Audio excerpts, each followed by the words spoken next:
பிணி நோயிலிருந்து நாம் விடுபட எம்பெருமான் திருவடிகளை இறுகப் பற்றுவோமாக. திருச்சிற்றம்பலம்.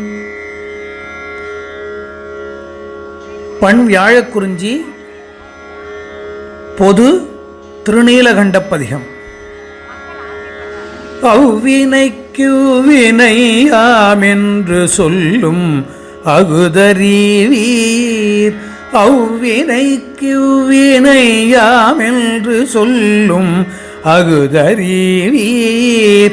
உய்வினை நாடாது இருப்பது உந்தமக்கூனமன்றே. கைவினை செய்தெம்பிரான் கழல் போற்றுதும் நாமடியோம். செய்வினை வல்தமை தீண்டப் பெற திருநீலகண்டம்.